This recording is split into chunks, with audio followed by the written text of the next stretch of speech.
사무엘하 15장 1절에서 6절입니다. 그 후에 압살롬이 자기를 위하여 병거와 말들을 준비하고 호위병 50명을 그 앞에 세우니라. 압살롬이 일찍이 일어나 성문길 곁에 서서 어떤 사람이든지 송사가 있어 왕에게 재판을 청하러 올 때 그 사람을 불러 이르되 너는 어느 성읍 사람이냐 하니 그 사람의 대답이 종은 이스라엘 아무 지파에 속하였나이다 하며 압살롬이 그에게 이르기를 보라 내일이 옳고 바르다마는 내 송사를 들을 사람을 왕께서 세우지 아니하셨다 하고 또 압살롬이 이르기를 내가 이 땅에서 재판관이 되고 누구든지 송사나 재판할 일이 있어 내게로 오는 자에게 내가 정의 베풀기를 원하노라 하고 사람이 가까이 와서 그에게 절하려 하면 압살롬이 손을 펴서 그 사람을 붙들고 그에게 입을 맞추니 이스라엘 무리 중에 왕께 재판을 청하러 오는 자들마다 압살롬의 행함이 이와 같아서 이스라엘 사람의 마음을 압살롬이 훔치니라. 아멘. 자리에 앉으셔서 기도하겠습니다.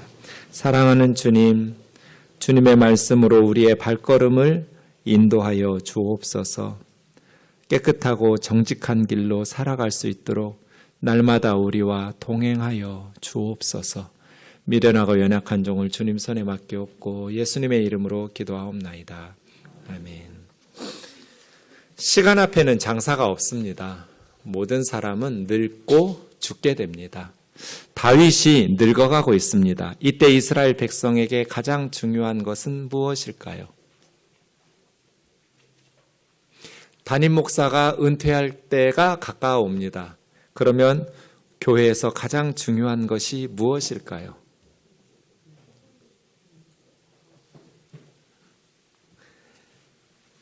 다윗이 늙어가고 있고 이제 이스라엘 백성들에게 가장 중요한 것은 다윗을 이을 좋은 왕을 선택하는 거겠죠.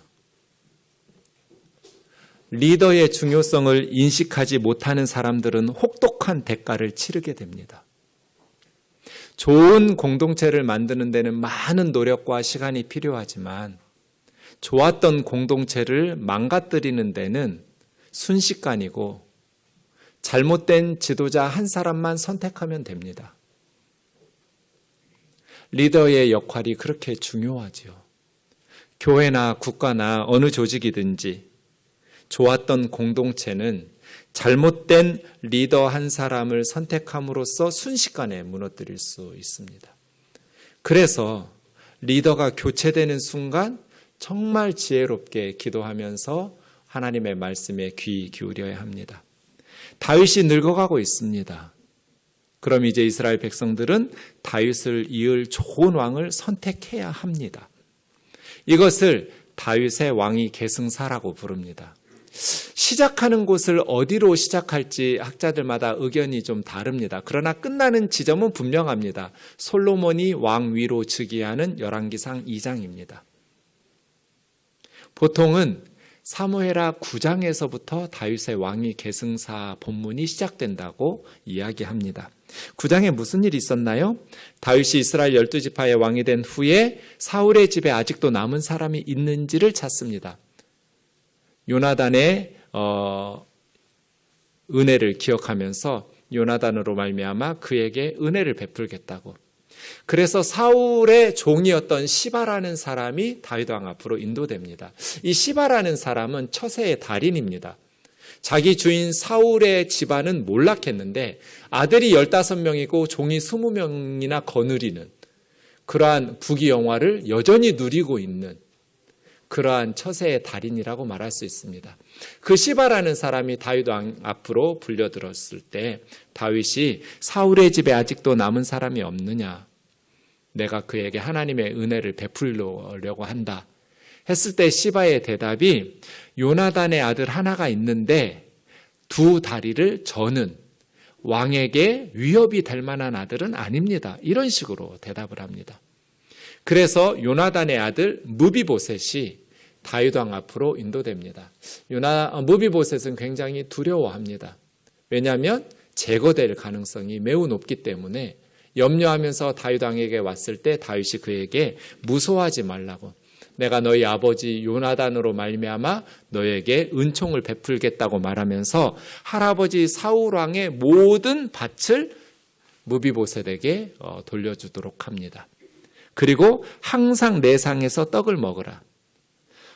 사무엘하 9장에는 13절로 된 짧은 장인데 다윗 앞에서 무비보셋이 함께 떡을 먹었다는 말을 4번씩이나 반복합니다. 요나단의 아들 무비보셋은 다윗 왕의 상에서 밥을 먹었습니다. 그렇게 시바에게 불러서 너와 너의 아들들과 너의 종들은 요나단의 아들 무비보셋을 위해서 땅을 갈고 거두어서 주인에게 양식을 대라고. 그러나 무비보셋은 항상 내 상에서 떡을 먹을 거라고. 그렇게 여러분 무비보셋이라면 어땠을 것 같으세요?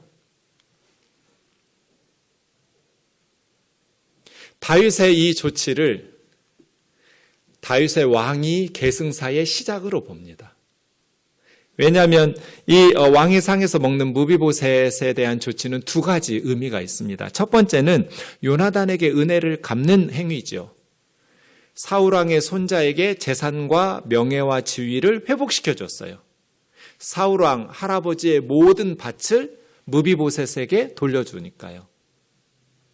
그런데 다윗의 눈앞에서 벗어날 수 없어요. 무비보셋은 항상 다윗과 함께 왕자들처럼 한 상에서 떡을 먹고 밥을 먹어야 돼요. 여러분 같으면 좋았겠어요? 저 같으면 숨이 막혔을 것 같아요. 내 집에서 보리밥 먹고 그냥 된장찌개 먹지 왕 앞에서 날마다 그렇게 진수성찬을 불편한 마음으로 먹고 싶은 사람이 누가 있을까요? 감옥 같은 생활 아닐까요? 그런데 다윗은 이렇게 함으로써 사울의 반란 세력을 차단하는 거예요. 혹시 있을지 모른 전임 사울왕의 기득권을 가진 세력들이 사울왕의 혈통인 무비보셋을 앞세워서 반란하지 못하도록 막는 조치라고 말할 수 있습니다.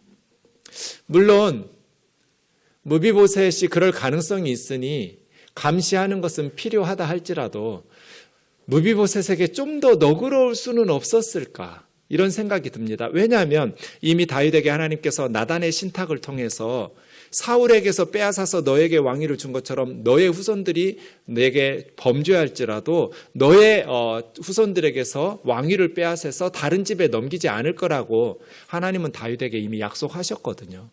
그 하나님의 약속을 신뢰할 수 있었다면 과공비례라는 말 있잖아요. 공손함이 지나치면 예의가 아니라고. 무비보셋에게 베푼 은혜가 너무 지나쳐서 오히려 무비보셋을 숨막히게 하는 이거 감옥 생활이죠. 다윗의 눈앞에서 벗어날 수 없는 왕의 진수성찬을 먹는 그 무비보셋의 생을 생각하면 안쓰러운 마음이 있어요. 다윗이 좀 더 하나님의 말씀을 신뢰할 수 있었다면 무비보셋에게 자유로운 삶, 슬기롭게 감시는 하되 그 집에서 밥을 먹을 수 있도록 가족과 함께 편하게 지낼 수 있도록 할 수는 없었을까라는 생각이 드는 것이지요. 어쨌든 그렇게 다윗은 자기 왕위를 계승하는 시점에서 전임 왕인 사울의 반란 세력을 차단합니다. 그리고 나면 이제 다윗의 왕위를 계승할 사람들은 다윗의 아들들이겠죠. 다윗의 아들들은 2부리로 나눕니다. 3장에 보면 헤브론에서 낳은 6명의 아들이 나오고 5장에 보면 예루살렘에서 낳은 11명의 아들들이 나옵니다. 헤브론에서 낳았던 6명의 아들들 중에 장남은 암논이라는 아들입니다. 암논이라는 이름은 아멘이라는 이름하고 어근이 같아서 믿을 수 있는 신실한 그런 뜻입니다. 그렇게 암논, 길르압, 오늘 본문에 등장하는 압살롬은 3번째 아들이고 그스로왕 달메의 딸 마아가의 아들입니다.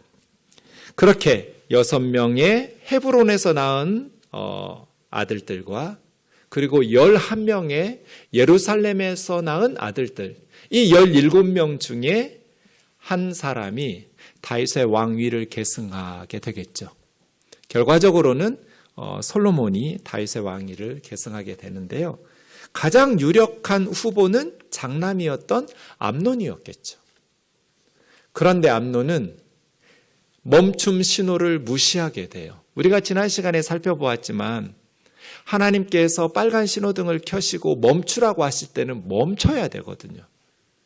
그런데 멈춤 신호를 무시하고 계속 멈추지 않고 가게 되면 죽어요.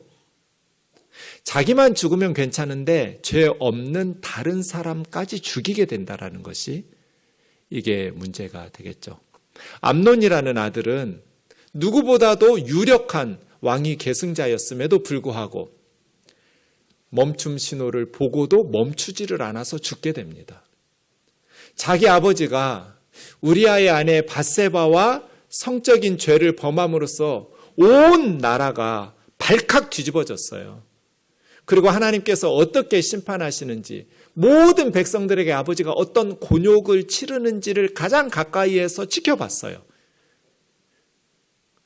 아버지의 죄와 그로 인해서 온 나라를 발칵 뒤집어 엎을 만큼 심각한 후폭풍이 아버지에게 그리고 그 가정에게 임한 것을 경험하고 보았으면서도 똑같은 죄를 지어요. 그래서 암논은 어리석은 사람이라는 거예요. 암논은 압살롬의 누이 동생이었던 자기 이복 여동생인 다말을 사랑했어요. 여러분, 어떤 아이들이, 우리 자녀들이 고민이 생길 때 누구하고 상담해야 돼요? 고민을? 아버지나 어머니하고 고민을 상담해야 돼요. 세상에서 자기를 가장 사랑해주는 사람들, 그리고 가장 지혜로운 인생의 경험이 있는 그러한 부모님에게 고민을 상담해야 되는데, 부자 유친, 아버지와 아들 사이가 친하지 못하면 부모에게 상담을 안 해요. 인터넷 검색하거나 친구들하고 고민을 털어놓겠죠. 이 암논이 요나답이라는 친구에게 자기 고민을 털어놓아요. 자기 여동생 다말이 너무 사랑하는데 여동생이니까 어떻게 할 수가 없다고. 그때 요나답이라는 암논의 친구는 아주 악한 꾀로 성폭행하라고 조언해줘요. 아픈 척 꾀병을 부려서 아버지 다윗이 오면 다말이 요리 좀 해주면 내가 기운이 날 것 같다고. 이런 식으로 요나답의 어리석은 충고를 받아들여서 암논은 그 다말을 자기 집으로 부르고 그 다말을 붙잡고 동침하기를 요청합니다. 그때 다말이 말합니다. 13장 12절입니다. 내 오라버니여 아니라고, 나를 욕되게 하지 말라고. 이런 일은 이스라엘에서 있을 수 없는 일이라고. 이 어리석은 일을 행하지 말라. 빨간 신호등 켠 거죠? 내가 이 수치를 지니고 어디로 가겠느냐. 너도 이스라엘에서 어리석은 자 중에 하나처럼 될 거라고. 그러면서 부탁을 해요. 청하노니 아버지한테 얘기하라고. 왕에게 이야기하면 아버지께서 나를 당신의 아내로 줄 거라고. 이렇게 다말이 간청하고 간절히 오빠에게 부탁을 하는데 암논이 힘이 세니까 자기 누이 동생을 성폭행을 합니다. 문제는 그 다음입니다. 암논이 그를 심히 미워하니 이제 미워하는 미움이 전에 사랑하던 사랑보다 더 크고, 참 젊은이들의 마음이 종잡을 수가 없어요. 그래서 그 성폭행 당한 자기가 사랑했던 다말에게 일어나 가라 그래요. 미안하다는 사과도 없고 염려하지 말라고 오빠가 책임지겠다는 위로도 없이 그냥 냉정하게 일어나 꺼져. 그래서 다말이 다시 빨간 신호등을 켭니다. 옳지 않다. 나를 쫓아보내는 이 악은 좀 전에 했던 성폭행보다 더 악한 짓이라고. 그런데 암논이 다말의 말을 듣지 않고 강제로 내쫓고 문빗장을 질러버립니다. 그래서 암논은 죽어요. 잠언 4장 23절입니다. 시작. 무릇 모든 지킬 만한 것 중에 더욱 내 마음을 지키라. 생명의 근원이 이에서 남이니라. 마음을 지키지 않으면 죽어요.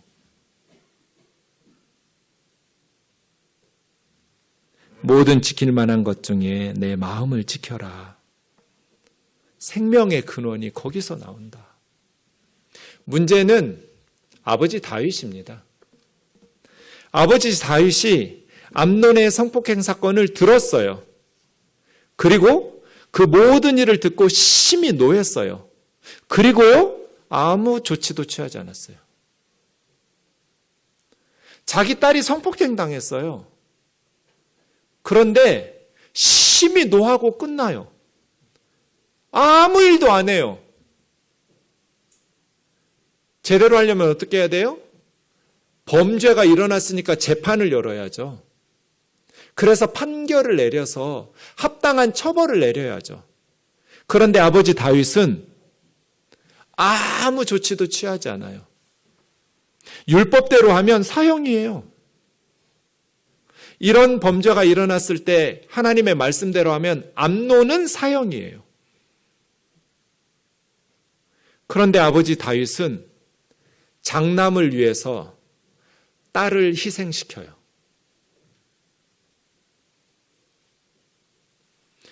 그럼 압살롬과 다말은 어떻게 살아요? 그 억울함을 어떻게 해소하냐고요. 아버지로서도 왕으로서도 다윗은 지혜롭지도 못했고 정의롭지도 못했고 과감하지도 못했어요. 이럴 때 아끼는 자식일수록 더 엄하게 책망을 해서 합당한 처벌을 내리고 바른 길로 인도해야 하잖아요. 그래야 억울하게 성폭행당한 딸이 마음이 위로를 받을 거잖아요. 아버지의 조치에 의해서.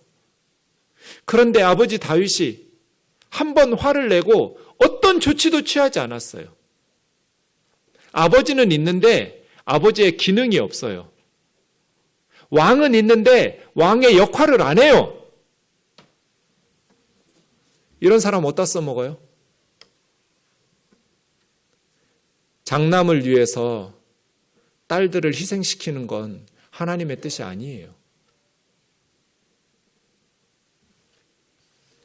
압살롬, 이 다말의 오빠 압살롬은 암논이 그 누이 다말을 욕되게 하였으므로 그를 미워해요. 당연하죠. 이 미워한다라는 말은 죽이고 싶은 증오심이에요.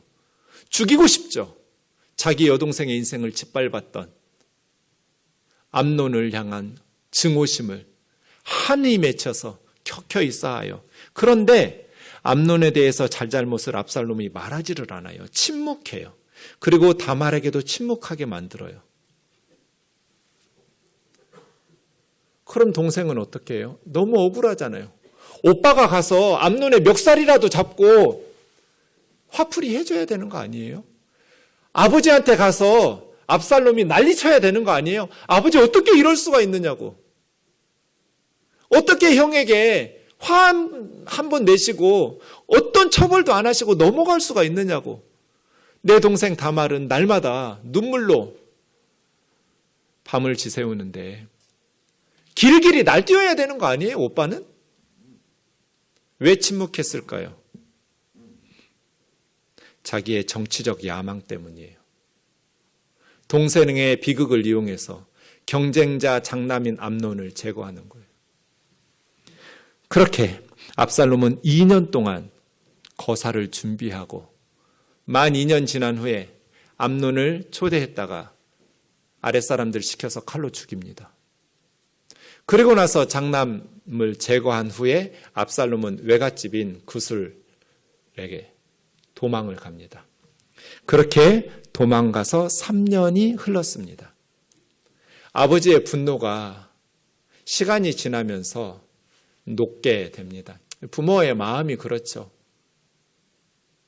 한편으로는 자기의 어리석은 책임도 있고요. 다윗에게는. 그래서인지 이미 죽은 암논은 뭐 어찌 돌아올 수 없으니까 압살롬을 향해서 아버지의 마음이 간절한 것을 보고 요압이 압살롬을 데려오게 됩니다. 3년 만에. 그렇게 해서 3년 만에 압살롬을 구술에서 예루살렘으로 돌아오게 하는데 다윗이 명령을 내립니다. 요압에게. 내 얼굴을 보지 못하게 하라고.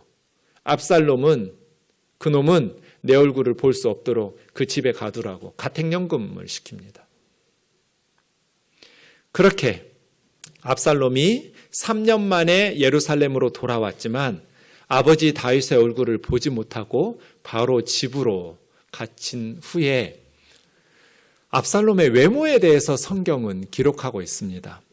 온 이스라엘 사람들 중에 압살롬 같이 아름다움으로 크게 칭찬받는 자는 없었답니다. 얼마나 잘생겼는지 발바닥부터 정수리까지 흠이 없었대요. 여러분, 압살롬이 어떻게 생겼는지 정말 궁금하시죠? 근데 우리는 압살롬을 볼 수 없어요. 얘는 지옥에 가 있고 여러분은 천국에 가실 거기 때문에 못 봐요. 근데 어쨌든 성경에서 이렇게 외모를 칭찬하는 사람이 없어요. 원탑이에요. 압살롬. 발바닥부터 정수리까지 흠이 없었어요. 정말 잘생겼나 봐요. 잘생긴 왕자예요. 그렇게 집에 있는 지 2년이 또 흘렀습니다. 압살롬이 생각하니 너무 기가 막히죠. 5년 동안 아버지 얼굴을 보지 못했어요. 2년의 시간이 지났을 때 요압에게 말을 이렇게 합니다. 나로 하여금 왕의 얼굴을 보게 하라고, 우리 아버지 앞으로 인도하라고. 내가 형 암논을 죽인 것이 그렇게 죽일 죄라면 차라리 나를 죽이라고. 내 죄가 있으면 나를 죽이시지 이렇게 옴짝달싹 못하게 집에서만 답답하게 살라고 하는 거는 이게 사람 사는 거냐고. 그래서 요압이 다윗 왕에게 다리를 놓아서 압살롬이 다윗 왕에게 나아가게 됩니다. 그리고 절을 하자 아버지 다윗 왕이 압살롬의 입을 맞추어 줍니다. 용서가 되고 왕자로서의 지위가 회복된 거죠. 5년 만입니다. 오늘 본문 그 후에라는 말은 아버지의 용서를 받은 후에 그 뜻입니다. 압살롬이 자기를 위해서 병거와 말들과 호위병 50명을 사병을 거느리면서 아침 일찍 일어납니다. 아침 일찍 일어나서 어디로 가냐면 예루살렘 성문길 곁에 가서 자리를 잡고 어떤 사람이든지 재판할 일이 있어서 왕에게 재판하러 오는 사람을 불러다가 관심 있게 물어봅니다. 어디서 왔느냐? 어느 성읍 사람이냐? 그 사람이 대답하겠죠. 저는 어느 지파 출신이고 어디에 사는 사람인데 이만저만해서 왕에게 재판하러 갑니다. 저의 억울함을 하소연하러 갑니다. 이렇게 말하면 압살롬이 이렇게 대답합니다. 네 일이 옳고 바르다마는 너의 송사를 들을 만한 사람을 왕께서 세우지 않으셨다.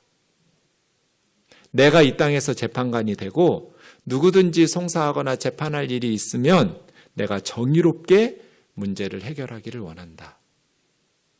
얼마나 고마워요. 잘생긴 왕자가 자기에게 관심을 가지면서 자기의 억울함을 풀어준다니까. 막 엎드려 절하고 싶겠죠. 그래서 압살롬에게 절을 하려고 하면 압살롬이 달려가서 손을 잡고 무슨 절이냐고 일어나라고 하면서 그 사람을 붙들고 입을 맞춰줘요. 여러분, 잘생긴 왕자가 여러분에게 입 맞춰주면 여러분 어떨 것 같으세요?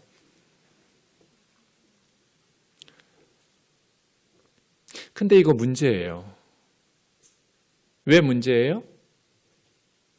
네 일이 옳고 바르다마는 너의 송사를 들을 사람을 왕께서 세우지 아니하셨다. 왕께서 세우지 아니하셨으면 어떻게 해야 돼요? 아버지한테 얘기해야죠. 아버지, 바르게 백성들의 억울함을 풀어줄 수 있는 사람들을 세우셔야죠. 라고 아버지에게 문제 제기해야 되는 거 아니에요? 자기는 아버지에게 임명받은 재판관이 아니잖아요. 자기가 자기 마음대로 왕인 아버지의 허락도 없이 그렇게 백성들 재판 가로채가지고 정의를 베풀기를 원하노라. 그럼 돼요? 자기의 잘생긴 외모를 이용해서 백성들에게 입맞춰주고, 그래서 성경은 6절에 이스라엘 무리 중에 왕께 재판을 청하러 오는 자들마다 압살롬의 행함이 이와 같아서 이스라엘 사람의 마음을 압살롬이 도둑질했다고 그래요. 이건 백성들의 마음을 훔치는 거예요. 정상적으로 하려면 왕에게 제대로 된 재판관들을 세워서 백성들의 억울함을 풀어주도록 그렇게 해야죠. 제대로 된 정신이 박힌 백성이라면 왕자님 이렇게 해도 되나요? 내 문제 해결해 준다는 건 고맙지만 이렇게 하면 나라가 분열이 일어나잖아요. 다윗 왕이 물론 허물이 있고 죄를 범하기도 했지만 하나님께서 세우신 왕인데 이렇게 다윗 왕을 깎아내리면서 사람들의 마음을 훔쳐가는 건 옳지 않잖아요. 이런 생각을 하셨어야죠. 이렇게 압살롬은 백성들의 마음을 몇 년 동안 도둑질했어요? 4년 동안. 4년 동안 아침 일찍 일어나서 성문 길 곁으로 가서 백성들의 마음을 도둑질하는 거예요. 이제 때가 되었다라고 판단했어요. 압살롬이 아버지 다윗에게 가서 여호와께 서원한 것이 있사오니 압살롬의 결정적인 실패의 원인이 7절이에요. 하나님을 정치에 이용해 먹은 거. 하나님께 예배하는 것을 자기 정치적 야망을 위해서 이용해 먹는 거. 압살롬은 하나님을 너무 몰랐어요. 하나님께서 정말 싫어하시는 게 이거거든요. 자기의 정치적 야망을 위해서 하나님과 예배를 이용해 먹는 사람들. 압살롬은 반역을 꾀하면서 하나님을 이용해 먹었어요. 거짓말로. 그래서 헤브론으로 가서 서원을 갚겠다는 거예요. 그술에 있을 때 하나님께서 반드시 저를 예루살렘으로 다시 돌아오게 하시면 내가 하나님 섬기겠다고 예배하겠다고 서원을 했으니 이제 헤브론에 가서 하나님께 서원한 것 그 예배를 드림으로써 서원을 지킬 수 있도록 해달라 해서 다윗이 추후의 의심도 없이 샬롬 잘 갔다 오라고 그래요. 그래서 헤브론으로 갑니다. 헤브론으로 갈 때 이미 자기 측근 사람들을 이스라엘 모든 지파에 보내면서 나팔 소리 들으면 압살롬이 헤브론에서 왕이 되었다라고 큰 소리로 외치라고. 쿠데타가 시작되는 겁니다. 초대받은 200명이 함께 헤브론으로 내려갔는데 그런 일인 줄 모르고 따라갔어요. 그냥 자기들은 왜 가는지도 그냥 하나님 앞에 서원한 예배를 갚으려고 간다고 생각하고 예배드리러 따라간 200명의 고위 관료들이 자신들도 모르는 사이에 압살롬이 꾸민 반역에 가담하게 된 거예요. 그런데 그 가담한 사람들 중에 아히도벨이 있었다. 그리고 반역하는 일이 커감에 압살롬에게 돌아오는 백성이 더 점점 많아졌다. 이렇게 기록하고 있습니다. 아히도벨 누구예요? 밧세바의 할아버지예요. 엘리암의 아버지거든요. 다윗이 성폭행했던 밧세바의 아버지 엘리암은 다윗의 30명의 용사 중에 한 사람이에요. 그 밧세바의 남편인 우리아도 다윗의 30명의 용사 중에 한 사람이에요. 정말 다윗을 위해서 목숨 걸고 전쟁터를 누비던 그러한 엘리암의 딸이면서 그러한 우리아의 아내였어요. 밧세바는. 그리고 그 엘리암의 아버지가 아히도벨이에요. 아히도벨은 다윗을 승리하도록 이끌었던 지혜로운 조언가였어요. 다윗의 제갈공명이에요. 성경에서 아히도벨의 지혜는 사람이 하나님께 물어서 받은 말씀하고 똑같았다고 그래요. 아히도벨이 이렇게 영적인 통찰력이 있고 이렇게 지혜로운 사람이었어요. 하나님에게 물어서 대답받은 것하고 아히도벨이 말한 거하고 같았어요. 그만큼 다윗을 다윗으로 만들어지는데 혁혁한 공을 세운 사람이 아히도벨이거든요. 그런데 아히도벨은 다윗 왕이 자기 손녀딸을 성폭행하고 손녀 사위를 살인했다라는 것을 알게 되면서 다윗에게 환멸을 느낍니다. 그래서 다윗에게 증오심이 있겠죠. 충분히 이해됩니다. 아히도벨의 분노를 우리 다 이해할 수 있어요. 그런데 개인적인 원한과 증오 때문에 국가를 내전으로 몰고 아들이 아버지를 죽이고 왕이 되겠다고 하는 이 반역에 가담하는 것은 옳지 않죠.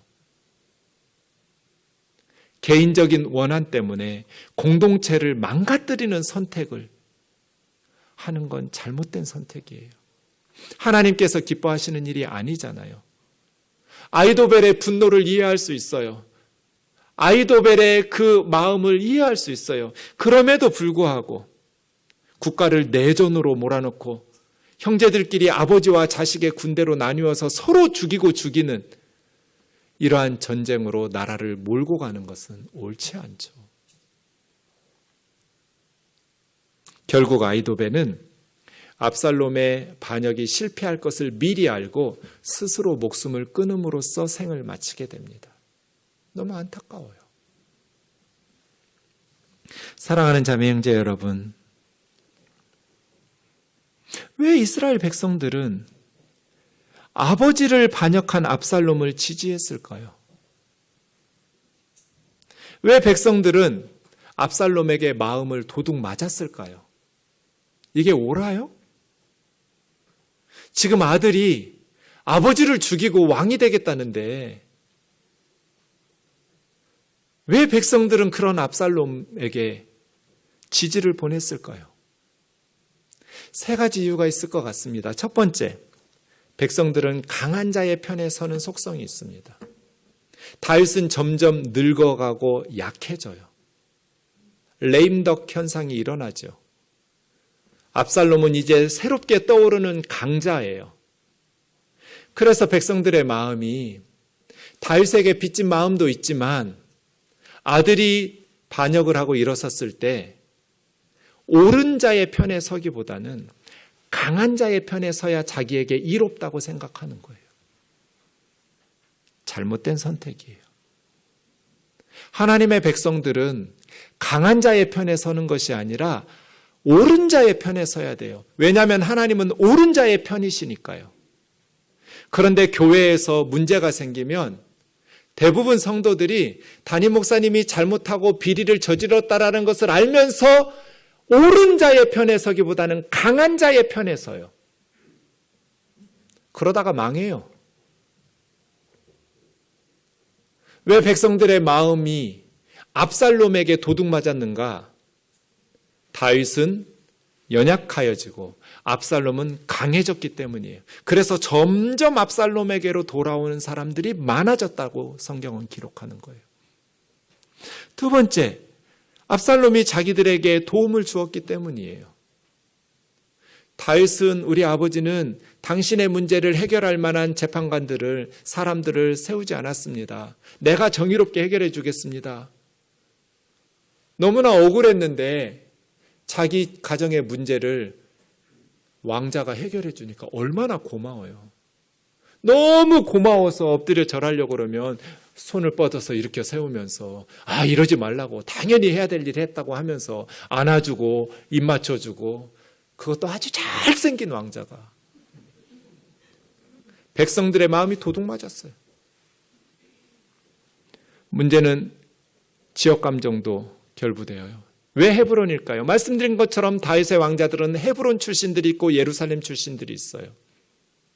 헤브론은 예루살렘이 수도가 되기 전에 7년 6개월 동안 수도였어요. 다윗이 남쪽 유다 지역을 다스릴 때는 헤브론이 적절한 장소였어요.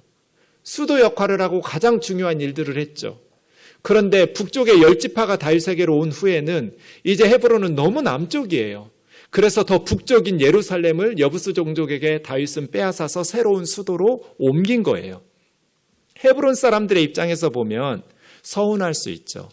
그리고 압살롬은 헤브론에서 태어나서 헤브론에서 자란 헤브론의 아들이에요. 우리가 남이가 하면서 헤브론 사람들이 다 압살롬을 지지하기 시작한 거예요. 거기서부터 쿠데타가 시작됐어요. 지역 감정 때문에. 그래서 이스라엘에는 내전이 일어납니다. 이 압살롬의 반역 때문에 많은 젊은이들이 죽어요. 서로 싸우다가. 이런 슬픈 비극적인 역사를 남기게 됩니다. 하나님의 백성들은 강한 자의 편에 서는 게 아니죠. 자기에게 도움을 준 사람들의 편에 서는 것도 아니에요. 지역 감정에 휩쓸려서도 안 돼요. 로마서 12장 2절 같이 읽겠습니다. 시작. 너희는 이 세대를 본받지 말고 오직 마음을 새롭게 함으로 변화를 받아 하나님의 선하시고 기뻐하시고 온전하신 뜻이 무엇인지 분별하도록 하라. 하나님의 뜻이 무엇인지를 물었어야죠. 강한 자의 편에 서는 것이 아니라, 나에게 도움을 준 사람의 편에 서는 것이 아니라, 지역 감정에 휩쓸리는 것이 아니라 하나님의 뜻이 무엇인지를 분별했어야죠.